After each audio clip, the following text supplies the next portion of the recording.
శ్రీ శ్రీ శ్రీ ఆనంద గురుదేవుల పాదపద్మములకు నమస్కరిస్తూ నన్ను అనుక్షణం చైతన్య శిఖరాల్లోకి తీసుకెళ్లే గురుదేవుడు ముకుంద పాదపద్మములకు నమస్కరిస్తూ ఈ ఆశ్రమ అధిపతి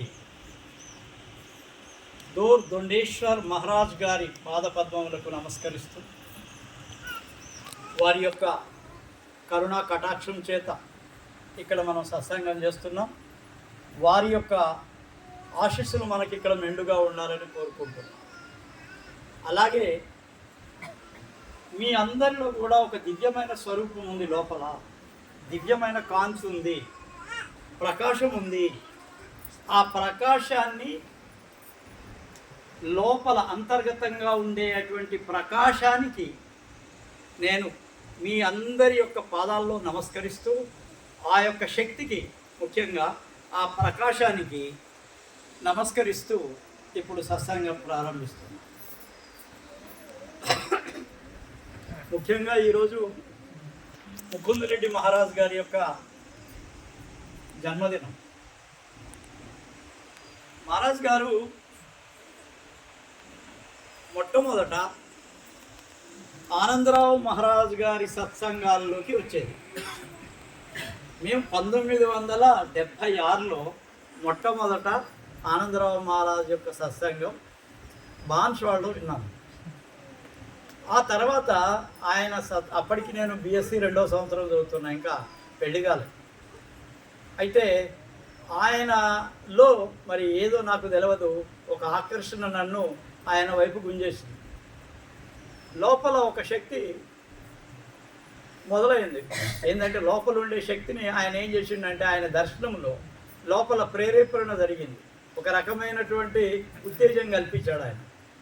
ఆ తర్వాత 1976 నుంచి కూడా ఆయన యొక్క సత్సంగాలు ఎక్కడున్నా కానీ పోయి నేను వినేది. ముకుందరెడ్డి మహారాజు యొక్క పరిచయం అనేది నాకు ఎప్పుడు జరిగిందంటే 1984 లేదా 85లో జరిగింది. అప్పటి వరకు మామూలుగా ఆయన ఉండేవాడు, మేము పోయి సత్సంగాలు అక్కడ ఏఓసి గేట్లో చేసేవాళ్ళం, బాన్స్వాడలో, ఇబ్రాహీంపేటలో, పిట్లంలో, జంబిగలో, ఎక్కడ సత్సంగం ఉంటే అక్కడ పోయేది. ఇంకా అక్కడ వరంగల్, హన్మకొండ, అన్ని చోట్లకి తిరిగేవాడు. అట్లా జరుగుతున్నటువంటి కాలంలో ముకుందరెడ్డి మహారాజు యొక్క పరిచయం ఏర్పడ్డది. ఆ పరిచయం ఎట్లా ఏర్పడ్డదని అంటే, ఆయన మరి ఏం చూసి నన్ను ఆకర్షించిండో మరి ఏమో తెలియదు, కానీ దగ్గరికి తీసుకున్నాను. తీసుకొని 1986లో ఆనందరావు మహారాజుకి చెప్పి నాకు నామదానం ఇప్పించాడు. చెప్పేటప్పుడు నా ముఖంలోకి చూసి ఇంతకుముందే తెలుసు అనే భావం ఆనందరావు మహారాజు వ్యక్తం చేశాడు. ఈయన నాకు ఇంతకు ముందే తెలుసు అనే భావం. అయితే నామదానం ఇచ్చాడు. నామదానం తీసుకున్న తర్వాత ముకుందరెడ్డి మహారాజు 1986లో వాళ్ళ కుమారుడిని నా దగ్గర ఉంచాడు. ఒక 1 ఇయర్ 10th పదం, 1 సంవత్సరం నా దగ్గరే ఉన్నాడు, నా దగ్గరే చదువుకున్నాడు. ఇక మా బంధం ఇంకా ఎక్కువైపోయింది, ఎందుకంటే కొడుకును కూడా నా దగ్గరే ఉంచాడు. ఇంకా సత్సంగాలు చేయటం ప్రతిదానికి కూడా ఆయనతోటే. ఆనందరావు మహారాజు ఉన్నప్పుడు ఆనందరావు మహారాజు తోటి రైత్ నగర్లో ఇల్లు కడితే ఆయన ద్వారానే ఇనాగ్రేషన్ చేసినాం. ఆ తర్వాత ఏ కార్యక్రమం అయినా సరే, మహారాజు పోయిన తర్వాత ఏ కార్యక్రమం అయినా సరే అంతా ముకుందరెడ్డి మహారాజు ద్వారానే జరిపించాను. మహారాజు ఒకటి చెప్పాడు మాకు, ఆనందరావు మహారాజు, అయ్యా నేను పోయిన తర్వాత మీరు ముకుందరెడ్డి మహారాజు యొక్క ఆధీనంలో ఉండాలి. ఆయన యొక్క ప్రపంచము పరమార్థము 2 కూడా ఆయన ద్వారానే మీరు తీర్చుకోవాలని ఆజ్ఞించేశారు. అది జరిగింది. అయితే అప్పటి నుంచి ఆయనతోటి ప్రయాణం చేసినాం. ఎన్ని ఒడిదుడుకులు వచ్చినా, ఎన్ని సమస్యలు వచ్చినా, ఎన్ని వచ్చినా కానీ ముకుందరెడ్డి మహారాజును మేము విడవలేదు. కొద్ది సమస్య వచ్చి ఉండే పిట్లంలో, అయినా కానీ మేము ముకుందరెడ్డి మహారాజు వైపే ఉన్నాం. ఎందుకంటే గురువు ఆజ్ఞ, మాకు గురువు ఆజ్ఞ అట్లా ఉంది. కాబట్టి మీరు ఆయన యొక్క ఆధ్వర్యంలోనే ఉండాలా, ప్రపంచం కానీ పరమార్థం కానీ అన్నీ ఆయన చూస్తాడు మీకు ఇక్కడ నుంచి నేను పోయిన తర్వాత అని అన్నాడు. అప్పటి నుంచి ధ్యానంలో కానీ ప్రాపంచిక విషయాల్లో కానీ ఏ విషయమైనా సరే ఆయనతోటి మేము చర్చలు చేసేది. నేను ఎక్కువగా అయితే ఆయనకి ప్రపంచం గురించి ఎక్కువ అడిగేవాడిని కాదు. ఎప్పుడన్నా సమస్య ఉన్నప్పుడు ఆనందరావు మహారాజు ఉన్నప్పుడు మాత్రం చాలా లెటర్స్ రాశాను. ఎవరికి చాలా ఉత్తరాలు రాసేవాడిని ఆనందరావు మహారాజు. నేను జాబ్లోకి వచ్చిన తర్వాత నుంచి ఆయన మరణించే వరకు కూడా, ఆయన ఈ యొక్క శరీరాన్ని వెకేట్ చేసేంత వరకు కూడా, మరొక ఉన్నతమైనటువంటి స్థాయిలోకి పోయేంత వరకు కూడా, ఆశ్రమానికి ఏఓసి గేట్కి మళ్ళా మానవతా మందే హోషియార్పూర్కి ప్రతిసారి కూడా నా జీతంలో నుంచి కొంత భాగం మహారాజ్ చెప్పిండే, జీతంలో కొంత భాగం దానం చేయాలి. దాన్ని పాటించాను. 1982లో నాకు ఉద్యోగం దొరికింది మహారాజు యొక్క ఆశీర్వాదం. ఆనందరావు మహారాజు గారు 2 రూపాయలు జేబులో నుంచి తీసి సంతకం పెట్టి నెత్తి మీద చేయి పెట్టి, నీకు ఉద్యోగం దొరుకుతుంది. 3 నెలల్లో ఉద్యోగం దొరికింది. అది కూడా స్కూల్ అసిస్టెంట్ పోస్ట్, అది కూడా district level 2nd post. Entrance టెస్ట్లో జిల్లా లెవెల్లో 2. అప్పుడు ఏవి నారాయణ రెడ్డి ఉండే జడ్పీ చైర్మన్. ఆయన నువ్వు కోరుకున్న చోట నీకు ఉద్యోగం ఇస్తారా చెప్పాను. ఇదంతా ఎవరి వల్ల జరిగింది? నేను ఒకటే అనుకుంటా, అది నా మేధాశక్తి కాదు, నా గురువు యొక్క ఆశిస్తుడే. ఇప్పటికీ కూడా నాకు ప్రగాఢమైనటువంటి విశ్వాసం ఏంటంటే, నా గురువు యొక్క ఆశీర్వాదంతో నేను ఈరోజు పనిచేస్తున్నాను, వేరేది కాదు. ఆయన యొక్క పూర్తి విశ్వాసం, ఆయన యొక్క పూర్తి ప్రేమ, ఆయన యొక్క పూర్తి ఆధ్యాత్మిక చింతన నాలోకి వచ్చినట్టు నేను ఫీల్ అయ్యాను. ఎన్నోసార్లు మీకు ఇంకా కొన్ని విషయాలు చెప్పాలి, అవి చాలా గొప్ప విషయాలు ఉన్నాయి. ఎన్నోసార్లు ఆయన దర్శనం ఇచ్చాడు నాకు. ఎంతోమంది మహాత్ములు ఇస్తూ ఉంటారు, ఇప్పటికి కూడా అంతర్గతంలో ధ్యానంలో ఇస్తూ ఉంటారు. వాళ్ళు ఏ సజెషన్స్ ఎప్పుడెప్పుడు ఏమేమి ఇచ్చినాయి అవన్నీ ఒక డైరీ రూపంలో రాస్తున్నాము అంతా కూడా.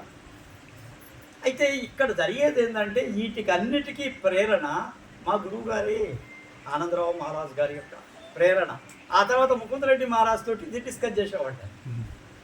మహారాజ్, ఆనందరావు మహారాజ్ ధ్యానంలో నిన్ను నన్ను ఇద్దరిని కూడా ఒక ఆకాశంలో ఒక ప్రదేశానికి తీసుకుపోయాడు. అక్కడ ఒక మహాత్ముల్ని చూపించాడు. అక్కడ మనం ప్రార్థన చేశాము ఇద్దరం కూడా. మళ్ళీ భూమి మీదకి తీసుకొచ్చాడు. మనం నమస్కారం చేసి వచ్చేసినాం. ఇట్లాంటి అనుభవాలు అవుతున్నాయని చెప్పినాం. ఓ రోజు చాలాసార్లు చెప్పినాము. మొట్టమొదటి చెప్పినప్పుడు ఆయన ఎలా అంటే, ముకుందరెడ్డి మహారాజ్, బ్రహ్మారెడ్డి నువ్వేం చేస్తావంటే, ఏ అనుభవం అయినా సరే అది నువ్వు రాసిపెట్టు, రికార్డ్ చెయ్యి. అది రాసిపెట్టు, రికార్డ్ చేసేసేయి. ఏ సమయంలో ఏమి దర్శనం జరిగింది, లోపల ధ్యానంలో ఏమేమి దృశ్యాలు కనపడ్డాయి, ఏమేమి వెలుతురు కనపడింది, శబ్దం వినపడింది, ఇవన్నీ కూడా రికార్డ్ చేసి పెట్టు అన్నాడు. అది రాస్తున్నాం. ఎప్పటికప్పుడు ఏ అనుభవం జరిగినా కానీ వెంటనే రికార్డ్ చేసేస్తాం. అయితే ఆయనతోటి డిస్కస్ చేసింది నేను మాత్రం ముకుందరెడ్డి మహారాజ్ తోటి ప్రపంచం కంటే కూడా ధ్యానం మీద ఎక్కువ అడిగాను. ఎప్పుడు కూడా ఆయన్ని నేను నా ప్రాపంచ కోరికల గురించి నేను ఎప్పుడు అడగలేదు. ఎప్పుడు అడిగినా ధ్యానము దాని స్థితిలో, ఇదిగో ఈ స్థాయిలో మీకేమన్నా అనుభవం ఎట్లయింది, దీని గురించి మీ అభిప్రాయం ఏంటి, ఇట్లా అడిగేవాడు. అడిగితే ఆయన చెప్పేవాడు, కొన్ని సజెషన్స్ ఇచ్చేవాడు, దాన్ని ఫాలో అయ్యేవాడు. అయితే ఆయనతోటి నాకున్న సంబంధం ఏంటంటే, ముకుందరెడ్డి మహారాజ్ తోటి ఎక్కువ ఆధ్యాత్మికమైన సంబంధమే. ఈ ప్రాపంచిక సంబంధం లేదు, తక్కువ. నేను ఎప్పుడు పోయినా కానీ ఆయన దగ్గర కూర్చొని ఇదే డిస్కస్ చేసేది. ఏం ఆధ్యాత్మిక చింతన, మహాత్ములు, మన గురువులు ఆనందరావు మహారాజ్, ఫకీర్ చంద్ మహారాజ్, దాతాదయాల్ మహర్షి, శివవ్రతలాల్జీ మహారాజ్, రాయ్ సాలిగ్రామ్జీ మహారాజ్, స్వామీజీ మహారాజ్, వాళ్ళ యొక్క అనుభవాలు ఇట్లా అవుతున్నాయి. మరి భూమధ్యంలో నుంచి పైన నుంచి పోతున్నప్పుడు నాకు ఈ శబ్దాలు వినపడుతున్నాయి మహారాజ్ అని అంటే, ఆయన దానికి సంబంధించి ఆయన అనుభవాలు కూడా నాకు చెప్పేది. ముకుందరెడ్డి మహారాజ్ తన అనుభవాలు కూడా చెప్పేది నాకు. ఏ విధంగా లోపల ఆత్మ యొక్క ప్రయాణం జరుగుతుంది, ఎక్కడ ఆగుతుంది, ఏం జరుగుతుంది అనే విషయాలు నాతోటి స్పష్టంగా చెప్పేవాడు. అందుకని ఆయన ఏమంటా అంటే, ఆయన వెళ్ళేటప్పుడు కూడా చెప్పింది సత్సంగంలో అందరి ముందు చెప్పింది ఏంటంటే, మీరు ఏదన్నా సరే అనుమానం ఉంటే ఆధ్యాత్మికంగా కానీ, ఏ అనుమానాలు మీకున్న ఆధ్యాత్మికంలో కానీ, మరొక రకంగా ఉన్నా బ్రహ్మారెడ్డి మహారాజు దగ్గరకు పోయి మీరు మీ యొక్క అనుమానాలను కానీ లేకపోతే మీకు వచ్చేటువంటి ధ్యానంలో వచ్చే ఆటంకాలు కానీ వాటిని నివారించుకోండి అని బహిరంగంగా చెప్పాను. నాకు అక్కడ ఆశ్రమానికి పోయినా కానీ నేను ఆ బిల్డింగులు ఏం చూడను. నాకు బిల్డింగుల మీద ఇంట్రెస్ట్ లేదు. చెట్టు కింద ధ్యానం చేసినా నాకు సంతోషం. ఎన్నోసార్లు చెప్పిన, వెంకన్న కూడా చెప్పిన, అయ్యా నాకు ఏమి పెద్ద కోరికలు లేవాడా, పోయి ఏదో ఆ బిల్డింగుల్లో ఉండాలా లేకపోతే 10 మందికి ఎట్లా వసతి చేయాలా, ఇవన్నీ నాకు లేవు. నా దగ్గరికి వచ్చిన వాళ్ళు ఎవరైతే ఉన్నారో వాళ్ళంతా ధ్యాన స్థితికి పోవాలి. అసలు లోపల ఏముంది కనుక్కోవాలి. ఊరకనే వస్తున్నారు, పోతున్నారు, తింటున్నారు, పోతున్నారు. మరి ఏమి అడగరు? మరి ఏమి వాళ్ళ సమస్యలు ఎప్పుడు కూడా కాళ్ళు నొప్పులు పుడుతున్నాయి, చేతులు నొప్పులు పుడుతున్నాయి, లేకపోతే పలానా కోర్టు కేసు ఉంది, లేకపోతే పలానా అది ఉంది, ఇది ఉందని చెప్పుకుంటారు. ఆశీర్వాదం ఇస్తాం, అయిపోతాయి, చాలా వరకు అవుతాయి. అయిన తర్వాత నేనేమంటానంటే, అరే పిచ్చోళ్ళ మీరు, ఈ కోరికలతోటి మీరు ఈ యొక్క కోరిక తీర్చుకుంటే ఇంకో కోరిక తీర్చుకుంటే ఇంకో కోరిక పుడతానే ఉంటుంది. దానికి అంతు లేదు. ఈ కోరికలు పుట్టనటువంటి స్థితికి రావాలయ్యా అని చెప్తా. అది అసలు మెయిన్. ఇక్కడ కానీ నేను అక్కడ సత్సంగం చేసినా, ఎక్కడ ఏ ఊర్లో పోయి సత్సంగం చేసినా నేను చెప్పేది ఒకటే, మరో జన్మకు రాకుండా ఉండే ప్రయత్నం మనం చెయ్యాలి. లోపల ఉండేటువంటి శక్తి ఏందో దాన్ని మనం చూడాలి. అంతర్చక్షువుల ద్వారా లోపలిది ఏందో చూడాలి. ఏం చూడకుండా మీరు నన్ను నమ్మరు. ఎందుకు నమ్ముతారు? మహారాజు అంటారు, కాళ్ళు మొక్కుతారు, అంతా అవుతుంది. ఎప్పుడైతే మీకు పూర్తిగా లోపల అనుభవం అవుతుందో మహారాజు విడిచిపెట్టారు. ముకుందరెడ్డి మహారాజు కానీ ఆనందరావు మహారాజు కానీ ఎందుకు విడిచిపెట్టలేదు? మహారాజు మొట్టమొదట నాకు ఆశీర్వాదం చేసిన రోజు ఇట్లా పెడితే ఏమైపోయింది? ఖాళీ అయిపోయింది, నిశ్శబ్దం అయిపోయింది, ఒక రకమైన మత్తు ఏర్పడ్డది. అంటే దాని అర్థం ఏంటంటే ఆయన ఖాళీ చేసేసాడు. నా మనస్సు అంటే ఇది ఒక జన్మ యొక్క పరంపర కాదు, అనేక జన్మల యొక్క పరంపర వలన ఆయన ద్వారా ఏమైపోయింది? మనసు స్థిరమైపోయింది. మనసులో ఆలోచనలు కొంతకాలం ఆగిపోయినాయి ఆయన దగ్గర నామదానం ఇచ్చినప్పుడు. అంటే ఇది సాధించుకోవడానికి కోసమే మనం వచ్చేది ఇక్కడ. ఏం మహారాజు వస్తున్నాడు, ఏదో అడుగుదాం, అడిగితే అవుతాయి, నేను అనేది కాదు. కొంతమంది అడుగుతారు, అడిగితే అవుతున్నాయి, వాళ్ళకి ఎన్ని సమస్యలు ఉన్నా పోతున్నాయి, అది వేరే సంగతి. అంతటితోటి మీరు ఆగకండి. కోరికలు పుడుతూనే ఉంటాయి, ఆలోచనలు వస్తూనే ఉంటాయి. కానీ నామదానం తీసుకోమని ఎందుకు చెప్తాం? అరే మీరు కొత్త జీవితం స్టార్ట్ అవుతుంది. నామదానం అంటే ఏంటంటే పునర్జన్మాది, అది జ్ఞానంతో కూడినటువంటి పునర్జన్మ. మేమేం చేస్తాం? నామదానం ఇచ్చినప్పుడు మీ పేరు మార్చేస్తాం. ఇప్పుడు చూడు, ఈ కృష్ణాన్ని నిరంజన అని పిలుస్తా, మీరు అందరూ కృష్ణ కానీ మీకు పరిచయం. నేను నిరంజన చేసేసిన, ఆయన భార్య నిశ్చల అని పెట్టాను. నిశ్చలంగా ఉండాలా ఎప్పుడని. మా అనంత ఉన్నాడు, హనుమానుడు, మీరందరూ. నేను అసలు అనంత అనే పిలుస్తా ఎప్పుడు. మా శ్రీనివాస్ ఉన్నాడు, ఆదినాథ్, శివుడు. ఇట్లా పేర్లు ఇస్తాం. ఎందుకు ఇస్తాం పేర్లు? నీ పాతదంతా క్లోజ్ అయిన ఆయన ఇక్కడ కొత్త పేరు ఇచ్చాను నీకు. నీ జ్ఞానమైనటువంటి నామదానం ఇది. మీరు జ్ఞానం వైపు ప్రయాణించడం కోసం మీకు కొత్త జన్మ ఇచ్చాము ఇక్కడ. దాన్ని పట్టుకోండి. తీసుకున్నాం, నామదానం తీసుకున్నాం, ఊరకనే టైం వేస్ట్ చేసుకుంటే మీకే నష్టము. నామదానం తీసుకునేటప్పుడు చాలా జాగ్రత్తగా ఆలోచించి తీసుకోవాలి. ఖచ్చితంగా ఫాలో కావాలి. దాన్ని ఫాలో అయినప్పుడు ఫలితం గ్యారంటీ ఉంటుంది. ఒకసారి ఒక ఆయనకు నేను నామదానం ఇస్తే లోపల ఒకటేసారి అద్భుతమైన చెట్లు, గాలి, విపరీతమైన వర్షము, ఇవన్నీ కూడా ఒకటేసారి వచ్చేసినాయి. లోపల తడబడిపోయాడు. తర్వాత మళ్ళా ఆశీర్వాదం ఇస్తే సెట్ అయ్యింది. ఇట్లాగే ముకుందరెడ్డి మహారాజు దగ్గర కూడా కొన్ని సంఘటనలు ఉన్నాయి. ఇట్లా వేరే వాళ్ళ దగ్గర నామదానం తీసుకొని వచ్చి మా ముందు కూర్చుంటే వాళ్ళ యొక్క లోపల ఉండేటువంటి శక్తి వాళ్ళు సరిగా సాధన చేయక డైరెక్షన్ చేంజ్ అయిపోతే లోపల అల్లకల్లోలంగా తయారైపోయినటువంటి మనసును ఆశీర్వాదం ఇచ్చి సెట్ చేసిండు ఆయన కూడా.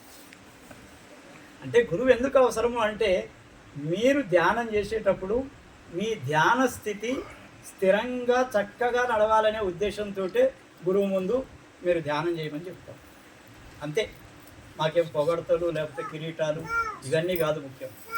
మీ జీవితంలో మార్పు రావాలా, అది శాశ్వతమైన మార్పు రావాలా. మీ పేరు మారుతుంది, మీ జీవితం మారుతుంది, మీ యొక్క ఆలోచన విధానం మారిపోతుంది, ప్రపంచాన్ని చూసే విధానమే మారిపోతుంది. ప్రపంచంలో అన్ని వస్తువులను కూడా, అన్ని వృక్షజాలాన్ని, జంతుజాలాన్ని అన్నిటినీ కూడా, వీటన్నిటిలో కూడా భగవంతుడు ఉన్నాడు అనేటువంటి ఆలోచనతో మీరు ఉన్నప్పుడు మీరు ఎవ్వరికి ఏమీ హాని చేయలేరు. కృష్ణ చేస్తారా? చెట్టులో కూడా భగవంతుడే ఉన్నాడు, పుట్టలో ఉన్నాడు, ఇక్కడ ఉండేటువంటి వాతావరణంలో కూడా భగవంతుడే ఉన్నాడు అని అనుకున్నప్పుడు మీ దృష్టి ఎవరిని కూడా చెడుగా మాట్లాడటానికి అంగీకరించదు. దీన్ని శుభ సంకల్పం అంటారు. ఏమంటారు? శుభ సంకల్పం. ఈ శుభ సంకల్పం చేయటం వలన ఒక సమతాస్థితి వస్తుంది మనసుకి. ఏమొస్తుంది గోవిందరావు సార్? ఒక సమతాస్థితి అంటే there is no difference between the nature and you. ఈ ప్రకృతికి నీకు తేడా ఏమీ లేదు. ఈ సృష్టిలో ప్రతి ఒక్కటి కూడా ఒకే ఒక్క స్థితి నుంచి బయటకు వచ్చింది. అనేకమైనటువంటి రూపాల్లో విభజింపబడ్డది, కానీ అన్నిట్లో కూడా ఆ శక్తి ఉన్నది. ఇది గమనించినప్పుడు, ఇది మనసులోకి వచ్చినప్పుడు, దీన్ని మనం ప్రాక్టీస్ చేస్తున్నప్పుడు ఎవరికి ఏమీ హాని చెయ్యలేము.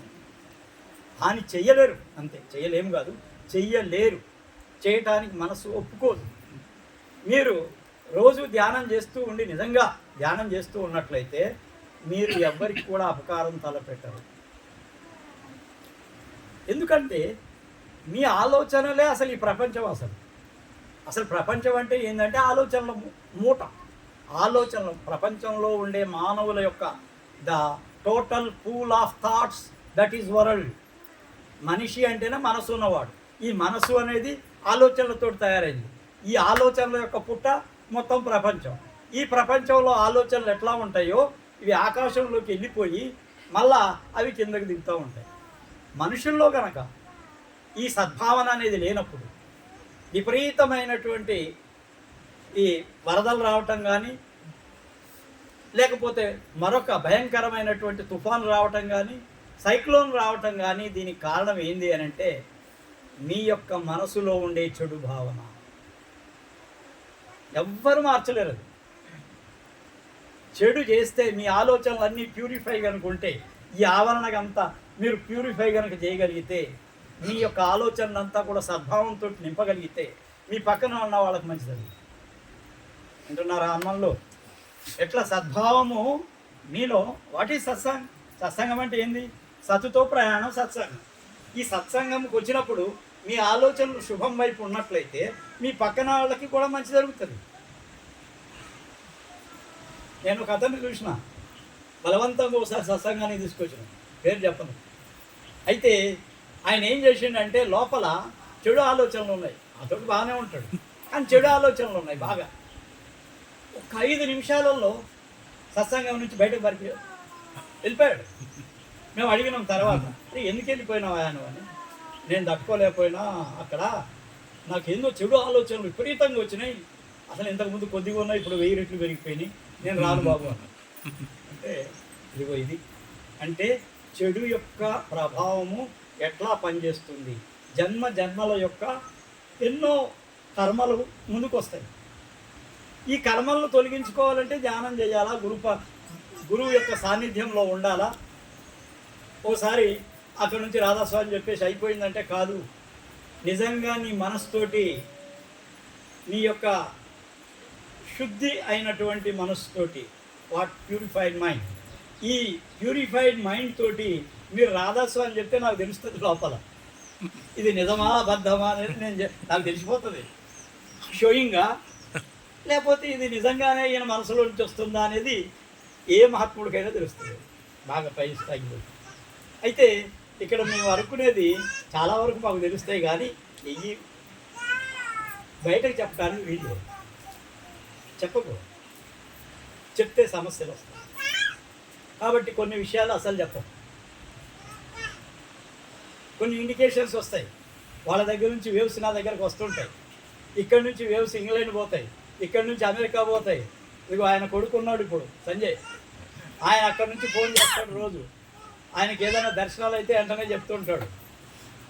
అంత నేనేమో ఇక్కడే ఉన్నా, ఆయనకి అమెరికాలో ఎట్లా కనపడతాను చెప్పండి? ఎక్కడో వర్జీనియా స్టేట్లో సంజయ్కి ఎట్లా కనపడతాను అంటే, ఇక్కడ మనిషిగా నేను ఇక్కడనే ఉన్నా కానీ నా యొక్క ఆలోచన తరంగాలు, ఆధ్యాత్మిక తరంగాలు ఇవన్నీ అతని యొక్క ప్రాబ్లం వైపు వెళ్ళిపోయినాయి. ఆయనకి అక్కడ ఆ ప్రాబ్లం సాల్వ్ కావడానికి నా యొక్క రూపం అక్కడ పనిచేస్తుంది. అది నాకు తెలియదు. ఇదొక విచిత్రం. ఆయనకి అట్లా జరిగినట్టు, నేను అక్కడ ఉన్నట్టు నాకు తెలియదు. ఇది ఫకీర్ చంద్ మహారాజ్ యొక్క అనుభవం కూడా ఇదే. సేమ్ ఎక్కడో జరిగేటువంటి సంఘటనలు ఆయన ఎక్కడో కెనడాలో జరిగే, లేకపోతే హుషార్పూర్లో, అటు ప్రాంతంలో, ఇటు ప్రాంతంలో ఆయన ప్రకాశ రూపంలో వచ్చి సహాయం చేసి మాయమైపోయేవాడు. కనపడేవాడు అందరికీ ప్రకాశ రూపంలో, కనపడి డిజప్పేర్ అయిపోయాడు. డిజప్పేర్ అయిన తర్వాత వాళ్ళు వచ్చి కాలు మొక్కేవాళ్ళు, మహారాజ్ మీరు మాకు అట్లా రక్షించారు. ఆయన ఏమంటుండంటే, మీరు అంటున్నారు కానీ నేను కాదయ్యా వచ్చింది, నేను రాలేదు, నేను హుషార్పూర్లోనే ఉన్నా, నేను నా సంస్థలోనే ఉన్నా, మా యొక్క సత్సంగ సభలోనే ఉన్నా. మరి మీరేమన్నా మీరు ఎక్కడో కనపడ్డారు అంటున్నారు, అది వాస్తవం కాదు. ఇక నాలో ఉండే శక్తి ఎక్కడ పోయిందో, ఏం చేస్తుందో, ఏం పని చేస్తుందో నాకు తెలియదు.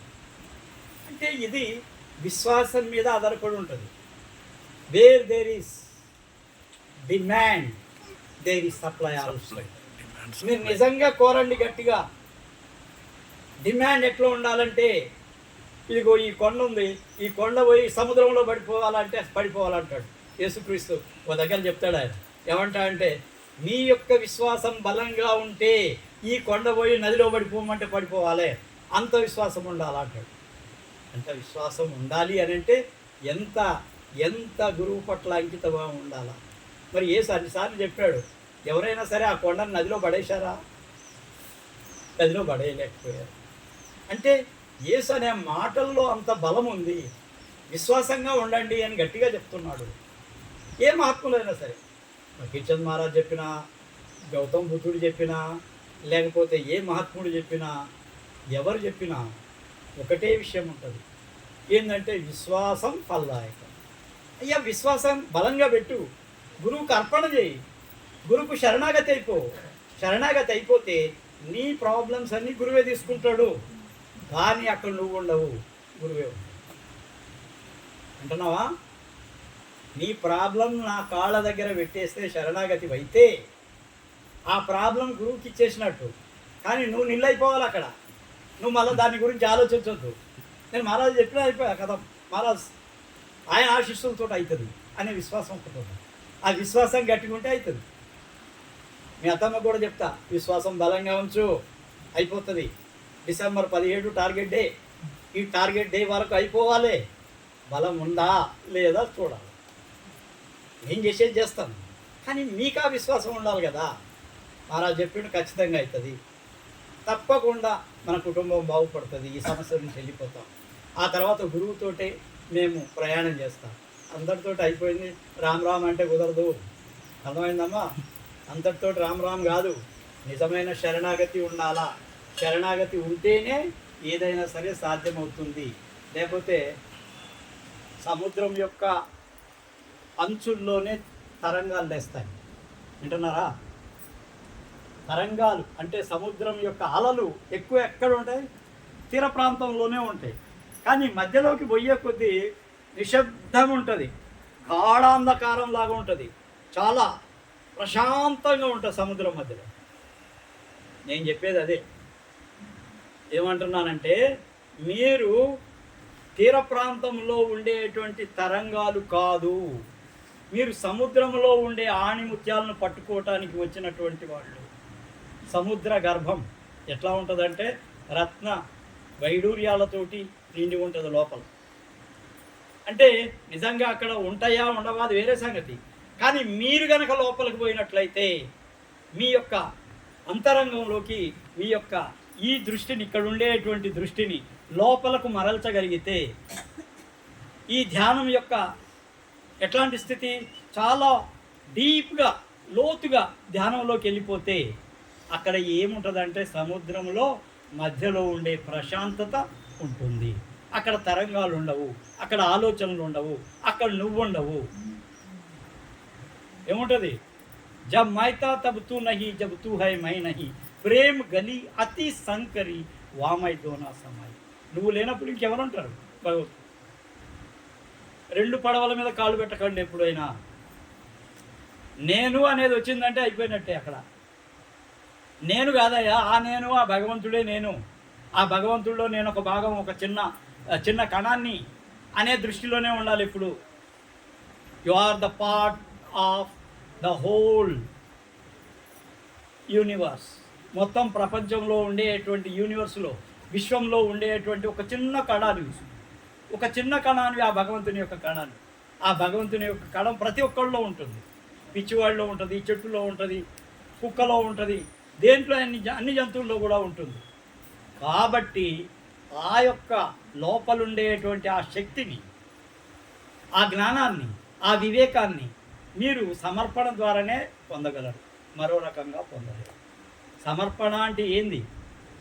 ప్రతి ఒక్కళ్ళు కూడా ఆ శక్తి కలిగి ఉన్నారు, కానీ బయటకు తీయటానికి ఒక గురువు అవసరం, అంతే. గురువు ఆశీర్వాదంతో లోపలిది బయటది మీరు చూడగలిగినప్పుడు, లోపల శక్తిని మీరు కనిపెట్టినప్పుడు మీకు గురువుకు తేడా లేదు. ఇప్పుడు సీను అంటాడు, నేను ఇక్కడ ఏదన్నా అంటే ఆయనకి తెలిసిపోతుంటుంది. అక్కడ సీను ఏదన్నా అనుకుంటే నాకు తెలుస్తుంది. ఈ లోపల ఏంటంటే సీను నేను ఒకటైపోయినాను అని అర్థం. అంటే దృఢమైన విశ్వాసం ఉన్నది ఆయనకు. కాబట్టి గురువు और శిష్యు हो गए, ఏం భేదం? రెండు ఒకటైపోతే ఏం భేదం ఉంటుంది? ఇప్పుడు పెద్ద నదులు ప్రవహిస్తూ ఉంటాయి, పెద్ద సముద్రంలో పోయి కలుస్తాయి. కలిసిన తర్వాత నది తన యొక్క రూపాన్ని కోల్పోతుంది. ఏమంటున్నా? There is no existence of that river, that become only oceans. అది సముద్రం. ఆ నీళ్లు కొద్దిసేపట్లోనే లవణీయతను ఏర్పరచుకుంటాయి, సాల్టెడ్ అయిపోతాయి. అంటే మన అస్తిత్వాన్ని, మన ఆలోచనలన్నింటినీ కూడా తీసుకుపోయి ఆ అనంతమైనటువంటి స్థితిలో కనుక చేర్చగలిగితే ఇంకా మరో జన్మ, మళ్ళీ ఆలోచన ఉంటుంది, మళ్ళీ ఆ స్థితిలోనే ఉంటుంది. ఎప్పుడైతే మీరు భూమధ్యంలోకి ఆ స్థితిని తేగలుగుతారో ఇంకా సగం పని అయిపోయినట్టే మీది. మీరు దారిలోకి వచ్చారు, అక్కడి నుంచే ప్రయాణం. ఎప్పుడైతే ఈ భూమధ్యంలోకి మీరు మీ స్థితిని మొత్తం, మీ శక్తిని మొత్తం అక్కడ కూడగట్టగలుగుతారో మీరు ఎంత సమస్య ఉన్నా సరే కొద్దిసేపట్లో మళ్ళీ సెట్ అయిపోతుంది, అలా మామూలు స్థితికి వచ్చేస్తారు. మీరు సత్సంగము అంటే అది.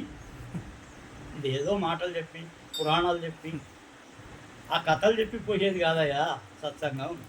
సత్సంగం కథలకు సంబంధించింది కాదు, ఇది అంతర్ప్రయాణానికి ఒక వేదిక. గురువు శిష్యుల మధ్య ఉండే ఒక రకమైనటువంటి అనుబంధము. వాళ్ళు నా దగ్గర నిలబడాలంటే పూర్వజన్మలో నా ముందు ఉండాలా. మీరు ఇక్కడికి వచ్చారంటే మీకు ఏదో సంబంధం నాతో ఉన్నది, లేకపోతే రారు. ఒక గురువు దగ్గరికి వచ్చి చేరాలంటే పూర్వంలో ఎప్పుడో ఎక్కడో ఏ జన్మల్లోనో మనకి ఇక్కడ టచ్ ఉంటేనే మనం వస్తాం ఇక్కడికి. ఏ అనుభవం లేకపోతే ఇక్కడికి రాలేరు ఎవరు. దీన్ని బలం చేయటం కావాలి. ఎప్పుడైతే బలం చేయగలుగుతామో, ఎప్పుడైతే ఈ యొక్క స్థితిని సాధించుకోగలుగుతామో అప్పుడు మనం ఈ భూమి మీదకి వచ్చినటువంటి పని సఫలమైనట్టు. 4 బంగ్లాలు కొన్నాను, పెద్ద ఓడలు కొన్నాను, ఏరోప్లేన్ కొన్నాను, ఎందుకురా బాబు అవన్నీ? ఆ బరువు మోసి మోసి మోసి మళ్ళా ఇంకో జన్మ తీసుకొని ఒక బిచ్చగాడికి రా. ఒకసారి ఒక మహాత్ముడు, వెంకయ్య స్వామి అని ఒక గొప్ప మహాత్ముడు, ఆయన ఒకసారి ఒక విషయం చెప్పారు, చాలా ఆశ్చర్యం అనిపించింది. ఏమన్నా అంటే ఒక ఆమె భిక్షమెత్తుతుందట. అక్కడ ఎంతమంది 3 పిల్లల్ని తీసుకొని ఆమె భిక్షమెత్తటానికి వచ్చింది. అయితే మహారాజు గారు, ఆయన వెంకయ్య స్వామి మహారాజు గారు ఆమె వైపు చూసి భిక్షమెత్తుకుంటే ఆమె వైపు ఇట్లా చూశాడు. చూసి పక్కన ఉన్న వాళ్ళతో చెప్తున్నాడు, అయ్యా ఈమె ఎవరో తెలుసా? వెంకటగిరి రాజా గారి దగ్గర మహారాణిగా వెలిగింది ఒక జన్మలో. మహారాణి ఈమె. అక్కడ 7 ఉండే, ఈమెకి ఇంకా ఇంటికాడ 4 పిల్లలు ఉన్నారు, మొత్తం 7. ఆమెకు అప్పుడు పరచారికులు 7 ఉండే. వాళ్ళందరూ చూడంగా ఈమె తినేది వాళ్ళకి పెట్టింది కదా. చూడండి, అందరు చూడంగా ఆ పరిచారికులందరినీ కూడా అక్కడ ఉంచి ఆమె కావలసిన పదార్థాలన్నీ తింటుండే, వాళ్ళని ఏమన్నా వాళ్ళకి పెట్టేది కాదు. ఇప్పుడు ఏమన్నా అంటే ఆ మహారాజు ఏమంటా అంటే, అయ్యా ఈరోజు చూడు, ఈమెకు మొత్తం 7 పిల్లలు, ఆ పరిచారికులు అంతా వచ్చేసారు ఇక్కడ. 7 పిల్లలు, ఈమె దగ్గర ఒక 4 ఉన్నారు, ఇంటికాడ ఇంకా 3 ఉన్నారు, మొత్తం 7 ఇక్కడ ఉన్నారు. ఈమె పిచ్చగత్తి అయిపోయి వాళ్ళకి పెట్టనందుకు ఆ పిల్లలు ఇప్పుడు పట్టుకున్నారు. ఈ విధంగా ఉంటుంది జీవితం. కాబట్టి మనం చాలా నేర్చుకోవాలి. ఏంటంటే 10 మంది తినేటప్పుడు మనం ఒక్కళ్ళని తినటం తప్పు. పంచవయ్యా, పంచితే మిగులుతుంది మనకి. పంచకుండా దాచుకుంటే మనం మళ్ళా జన్మలు ఎత్తాల్సి వస్తుంది. పంచడం నేర్చుకోండి. గురువులు ఏం చేస్తారు? మీకు ఏం చేయగలుగుతారు? డబ్బులు పంచుతారా? తన జ్ఞానాన్ని పంచుతాడు అంతే. జ్ఞానాన్ని పంచేవాడే గురువు. దాచుకునేవాడు మౌని. దాచుకుంటారు. హిమాలయ పర్వతాల్లో చాలామంది ఉన్నారు, వాళ్ళు తాము ఉన్నతమైనటువంటి స్థాయికి పోవటానికి ఆ మౌనంలో ఉంటారు. కానీ గురువు స్థాయి అది కాదు. గురువు తనలో ఉన్నదాన్ని 10 మందికి పంచి, 10 మంది యొక్క లాభం కోసం, 10 మంది యొక్క జీవితాల కోసం, 10 మంది సంక్షేమం కోసం పాటుపడేవాడే నిజమైన గురువు. కాబట్టి గురువు అనేవాడు ఇచ్చేవాడు, తీసుకునేవాడు కాదు. మహారాజు అంటుండే, అరే ఏమిస్తారా మాకు, ఏమిస్తారు మీరు? మీకెవరిస్తున్నారు? మీరెవరికి ఇస్తున్నారు? మీరు ఇచ్చిన తర్వాత అయ్యో నేను ఇంత ఇచ్చినా అంత ఇచ్చినా అని చెప్పుకుంటాను. భగవంతుడు ఇచ్చిన దానికి మీరు ఎప్పుడన్నా కృతజ్ఞతలు చెప్పుకుంటున్నారా? మీరు తినేటప్పుడు భగవంతుడా రాధాస్వామి అని చెప్పి ఒక ముద్ద తినగలుగుతున్నారా? ఇదంతా భగవంతుడు ఇచ్చిందే అని ఏ రోజన్నా అనుకుంటున్నారా? ఈ గాలి లేకపోతే ఏమైపోతాం? లేకపోతే ఇక్కడ ఉండేటువంటి ప్రకృతి లేకపోతే ఏమైపోతాం? నీరు లేకపోతే ఏమైపోతాం? ప్రకృతి శక్తులు లేకపోతే మనం ఏమైపోతాం? ప్రతి ఒక్క క్షణము కూడా భగవంతుని యొక్క శక్తి లేకుండా ఈ భూమి నిలబడలేదు. అందుకనే ప్రతి క్షణం మనం ఆ భగవంతుడిని, ఆ భగవంతుడి రూపంలో ఉండేటువంటి గురువుని స్మరణ చేస్తూ ఉండాలి. భగవంతుడికి నామం లేదు, రూపం లేదు. మనం ఏ పేరు పెడితే అదే పేరు. మీరు ఏ గురువుని పట్టుకుంటే అదే గురువు. కొంతమంది ఉంటారు గురువులు. మా దగ్గర మహారాజ్ చెప్తుండే, అరే మన దగ్గరకి వచ్చేవాళ్ళు కొంతమంది ఇంతమంది వచ్చి నామదానం తీసుకుంటున్నారు కదా, కొంతమంది చాలా దూరం పోయి వేరే వాళ్ళ గురువుల దగ్గర మళ్ళీ తీసుకుంటారు, మళ్ళీ పరేషాన్ అయిపోతారు, మన దగ్గరికి వస్తారు. ఏం చేయాలి అంటే గురువు మీద విశ్వాసం మీకు లేదు, లేకుండా వేరే వాళ్ళ దగ్గరకు పోతారు. మరి అక్కడేమన్నా ఉపయోగం ఉందంటే ఇంకొకళ్ళ దగ్గర పోతారు, ఇంకొకళ్ళ దగ్గర కూడా దొరకకపోతే ఇంకొకళ్ళ దగ్గర పోతారు. ఇట్లా మనం ప్లేసులు మార్చడం వల్ల, గురువుల్ని మార్చడం వలన మీకు వచ్చేది ఒరిగేది ఏమీ లేదు. ఒకే గురువుని పట్టుకోవాలి జీవితంలో. రెండో గురువు గురించి ఆలోచన చేయకూడదు. ఈ గురువులో ఉంది, అన్ని గురువుల్లో ఉన్నది. ఈ గురువుల్లో ఎంతైతే శక్తి ఉందో మిగిలిన ప్రపంచంలో పెద్ద పెద్ద గురువుల దగ్గర కూడా అదే ఉంది. గురువు అనేది ఏదైతే ఉందో ఆ లోపల ఉండేటువంటి అనంతమైనటువంటి వివేకము, జ్ఞానము, ఆ ప్రకాశము, ఆ శబ్దము, ఇదే గురువు. దీని గురించి ఆలోచించమని చెప్తాం. అతి బీద వాళ్ళకు కూడా మహారాజ్ ఆనందరావు మహారాజ్ చెప్తుండే, అరే మీ బీదరికంతో వచ్చారు కదన్నాయా, సరే నేను ఒక మాట చెప్తా, మీరు వినండి. ఏమి లేదు, మీకున్న దాంట్లో కొద్దిగా ఆపవాయి, మీకు ఉన్న దాంట్లో అక్కడ ఉండేటువంటి జీవులకు దేనికైనా సరే కొద్దిగా చక్కెర, లేకపోతే కొద్దిగా అన్నమో, కొద్దిగా పిండు, కొద్దిగా పేలాలో వేయండి. మీకున్న దాంట్లోనే మీరు లక్షలు కోట్లు ఖర్చు పెట్టాల్సిన పని లేదు. మీ బీదరికంలో ప్రతి రూపాయి విలువైనది అంటుండే. చాలా పెద్ద పెద్ద పారిశ్రామికవేత్తలు ఇన్కమ్ ట్యాక్స్ కట్టకుండా ప్రభుత్వానికి అక్కడ పోయి గుళ్ళో ఏమేస్తారు, పెద్ద పెద్ద ఏమేస్తారు, కుండీలలో డబ్బుల సంచులు వేసేస్తారు డబ్బులు. కానీ నిత్య జీవితంలో నువ్వు ఆ డబ్బులు సరిగ్గా న్యాయబద్ధంగా సంపాదించావా? దాంట్లో న్యాయం ఉందా? దాంట్లో మీ చెమట ఉందా? దాంట్లో మీరు ఒక్క రూపాయి మీ చెమట నుంచి వచ్చినటువంటి ఆ డబ్బుల్ని రూపాయి ఖర్చు పెట్టినా కానీ 1000 రెట్లు మీకు లాభం. కోటాను కోట్ల రూపాయలు దేవాలయాల హుండీలో వేసి తెల్లారి అదే తప్పులు చేస్తే ఎక్కడికి వెళ్ళి అవుతారు?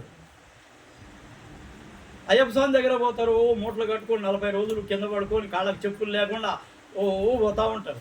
పోయి వచ్చేటప్పుడు దిగేటప్పుడే అక్కడెక్కడ సారా షాప్ కనపడితే అవుతుంది. ఈ 40 రోజుల కోసమేనా? ఈ 40 రోజులేనా?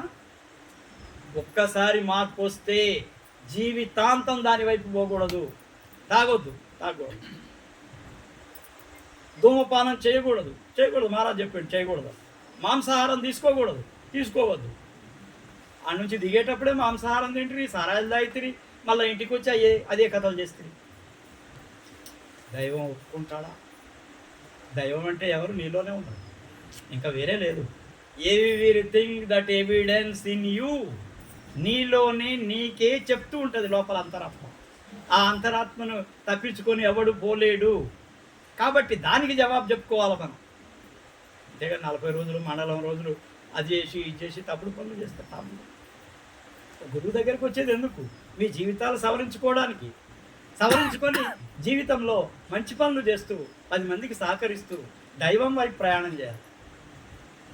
మహారాజ్ చెప్తుండే, ఆనందరావు మహారాజ్, అరే మీరు సంసారులయ్యా, మీకు భార్య ఉంది, పిల్లలు ఉన్నారు, మీ జీవితం బాగా కావాలంటే ఒకటే, మీరు ప్రపంచాన్ని జయించాలా, పరమార్థాన్ని జయించాలి. ప్రపంచాన్ని జయిస్తే పరమార్థం చేరుకుంటావు. పరమార్థంలోకి పోవాలంటే ఏం చేయాలో గురువుని పట్టుకోవాలి. పొద్దున సాయంత్రం 2 పూటలు కొంత సమయాన్ని భగవంతుడికి, ఒక గురువుకి మీరు గనక ఇవ్వగలిగితే, మనస్ఫూర్తిగా ఇవ్వగలిగితే మీ జీవితం పూర్తిగా మార్పు వస్తుంది. No, that is chemical change, not physical change. భౌతికమైన మార్పుగా శాశ్వతమైన మార్పు రావాలా? ఆ మార్పు కోసమే సత్సంగాలు. ఇవన్నీ ఎందుకు పెడతాం? అంత దూరం నుంచి నేను 160-150 కిలోమీటర్ల నుంచి ఎందుకు వస్తున్నాను? కనీసం కొంతమంది నన్ను నాకు దొరుకుతారేమో, దీంట్లో కొంతమంది నన్ను కరెక్ట్గా పట్టుకోగలుగుతారేమో, వాళ్ళ జీవితాలు ఆ ఆధ్యాత్మికం వైపు, పరమార్థం వైపు నడుస్తారేమో అని ఒక ఆశ, అంతే. అది చెయ్యాలనే కదా ఇక్కడ దాకా వచ్చేది. కాబట్టి దీన్ని మీరు ఉపయోగించండి అని చెప్తాను. మీ శరీరాన్ని ఇదేంది? భగవంతుడు ఉండేటువంటి నిలయం ఇది. ఈ శరీరం అంటే మామూలు కాదు. Everything packed in it. భగవంతుడు అన్ని శక్తుల్ని నింపించండి ఇక్కడ. దీన్ని పవిత్రంగా ఉంచండి. దీంట్లో అనేక మాంసాహారము, తర్వాత సారాయి అన్నిటితో నింపి దాన్ని లోపల ఉండేటువంటి శక్తిని మీరు ఖరాబ్ చేసేస్తున్నారు. అసత్య జీవనం. సత్యం మాట్లాడు తప్పు. అరే ఉన్న దాంట్లో నేను ఒకటే చెప్తా, సత్యం మాట్లాడకుండా ఉండాలంటే ఏం చేయాలి అని చాలామంది మాట్లాడతారు నా దగ్గర. అయ్యా అవసరం లేకుండా ఏ మాట మీరు బయటకు రానియకండి. నేను చెప్తా ఏంటంటే, అవసరం ఉంటేనే మాట్లాడండి. అనవసరంగా ఈ నోట్లో నుంచి ఒక తప్పుడు మాట బయటకు పోకూడదు. పోయిందంటే కర్మై చుట్టుకుంటాం. మౌనంగా ఉండమనేది అదే. మౌనంగా ఉంటే చాలా లాభాలు ఉన్నాయి. ఎప్పుడైతే మౌనంలోకి వెళ్తావో, గురువుని ఆశ్రయిస్తావో, నీ మనస్సు పవిత్రమవుతుంది. ఈ పవిత్రమైనటువంటి మనస్సుతోటి నువ్వు ఎవరినన్నా కానీ శుభ సంకల్పం కొడితే అవుతుంది. అన్నా సతీష్, తప్పులు చేయొద్దు, తప్పులు చేస్తే పడుతుంది. హాత్కడి ఓజాత. ఇప్పుడు మనం బంగారం జైల్లో ఉంటే రేపు ఇనప జైల్లోనో లేకపోతే వెండి జైల్లోనో పోవాలి. మొత్తమే జైలు శిక్ష అయితే తప్పదు. కాబట్టి ఈ శిక్షలు తప్పించుకోవాలంటే మన జీవనాన్ని సవరించుకోవాలి. తక్కువ మాట్లాడాలి, ఎక్కువ విషయాలలో మనం జోక్యం చేసుకోకూడదు. కొంతమంది అడుగుతారు, మొత్తం వాళ్ళ మొత్తం వాళ్ళ యొక్క పుట్టు పూర్వాలన్నీ అడుగుతూ ఉంటారు. మహారాజ్ చెప్తుండే, ఎవ్వరు కూడా వాళ్ళు చెప్పేంత వరకు నువ్వు అడగొద్దయ్యా. వాడు వచ్చి మనల్ని అడిగారనుకో, మహారాజు ఎట్లుందయ్యా, సరే నీకు దోసిన సహాయం చేయి. గురువు దగ్గర అందరు చెప్పుకుంటారు, ఎన్నో సమస్యలు చెప్తారు. భార్యకు తెలవకుండా భర్త అడుగుతాడు, భర్తకు తెలవకుండా భార్య అడుగుతాడు. వాళ్ళ సమస్యలు వాళ్ళ శారీరక సమస్యలు అడుగుతారు, మానసిక సమస్యలు ఎన్నో ఉంటాయి. గురువుతో చెప్పుకుంటారు. వాళ్ళు చెప్పినప్పుడు వాళ్ళకి సలహా ఇవి, ఏంది నీకు అట్లుందా ఎట్లుందా, ఇదెందుకు అదెందుకు, మీ గురువుకు అనవసరం, మీకు కూడా అనవసరం. చెప్పుకోండి అవసరం ఉంటే. గురువు మీద విశ్వాసం ఉన్నప్పుడు, గురువు ద్వారా మనకు మంచి జరుగుతుంది అనుకున్నప్పుడు మీరు చెప్పొచ్చు. కానీ ఎవరికి పడితే వాళ్ళకి చెప్పుకుంటే అది ఇంకా తీవ్రమవుతుంది. దాన్ని తీవ్రం చేసి పడదు. ఏం చేస్తారు, నువ్వు ఏదో ఒక సమస్య తీసుకుపోయి ఒక మామూలు వ్యక్తికి చెప్పావనుకో, ఆయన దాన్ని డైవర్షన్లు చేసి 2-3 రకాలుగా ఆన్సర్లు ఇస్తాడు. ఇట్లా చేస్తే మంచిది, ఇట్లా చేస్తే మంచిది, ఇట్లా చేస్తే మంచిది. ఒక గురువు దగ్గరికి వస్తే నువ్వు ఇట్లా చెయ్యి, ఆశీర్వాదమయ్యా, నువ్వు ఇక ఇది చెయ్యొద్దు, నువ్వు సరిగా ఉండు, అది అంతా మంచిగా అయిపోద్ది అని చెప్తాడు. అంతే, ఎక్కువ చెప్పడు. నీకు మంచి అయిందని 10 మందికి చెప్తాడా? పోయి చెప్పడు కదా. భగవంతుడు కూడా ఎవరికైనా చెప్తాడా, నేను ఆయనకు సహాయం చేసినా ఈయనకు సహాయం, ఇవన్నీ ఉండవు. భగవత్ శక్తి అనంతమైనటువంటిది, మొత్తం వ్యాపించి ఉన్నది. ఆ శక్తిని మించింది ఏదీ లేదు. కాబట్టి ఆ శక్తిని కనుక మీరు పొందాలనుకుంటే ఒక గురువుని ఆశ్రయించండి. ఆ గురువు ద్వారా మీరు పొందాల్సింది పొంది ఆనందంగా, సుఖంగా, శాంతియుతంగా ఇటు ప్రపంచం అటు పరమార్థం రెండు కూడా గెలవాలి. 42. కాబట్టి మీరు ఇది ఆచరించాలని నేను కోరుతున్నా. ఇక్కడికి వచ్చే ఉద్దేశం కూడా అదే. ఇంత దూరం వస్తున్నాము అని అంటే దానికి కారణం అదే.